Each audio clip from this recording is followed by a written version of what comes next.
The Second Side of Chaos by Rosalind Skibiak and Connie Vermeer. The Prophecy. Bound to life and death, the spoiler waits. Take heed and warning, caution clear. If binding fail or scepter break, the times of chaos wane. Bound by stone, the powers five must lose to gain, give to get. For if the magics and the Larn divide, no living man can hold him. Though hope be found in secret heart, and from his blood comes forth his bane, if sought be found, if caught be killed, no hope for humans then. Chronicles of Revrentas, begun in the year 518. I did not then know milady, but in the bitter honey peace of the long years after, when she told me of the visions that had shadowed the future, we placed them among the other events like new-found stars in their rightful pattern, and the whole constellation of meaning came clear. But then, no one saw the wayward stars aligning, no one kept the chronicles. For then there was no reverend house, no bard of elm to sing the truths and hold the memories against a forgetting. On that day, we did not think to know the truth of evil, which is never far from anyone. But we believed that we could and had shut evil from us, bound eternally with magic chains in a castle far to the south. But as Court once said, a dragon chained is nonetheless a dragon. Lictor, spoiler of Elm, had become but a name with which to frighten unruly children.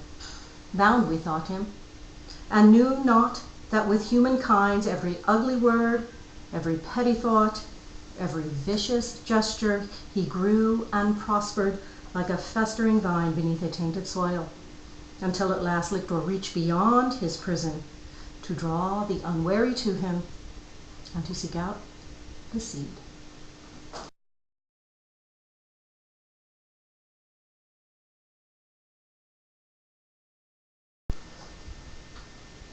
Chapter 1.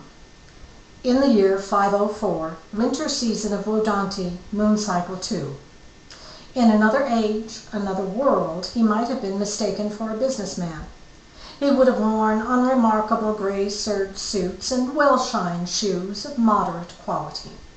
He might have smoked an occasional cigarette or even a pipe, but never an expensive and foul-smelling cigar.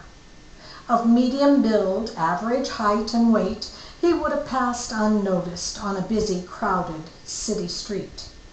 A modestly striped tie opened loosely at the throat, he might have been found lounging over a cup of black coffee at the counter of a diner, a sample case for some cheap trinkets propped on the stool beside him. An altogether average-appearing man, soft-spoken, nearly timid in manner. Insipid and bland, some would say.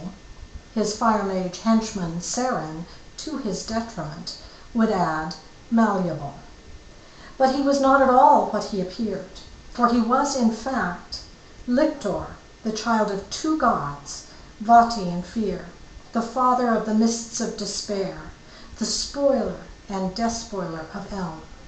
Still, if you didn't know, you would cheerfully have stopped him on the street and asked him the time of day.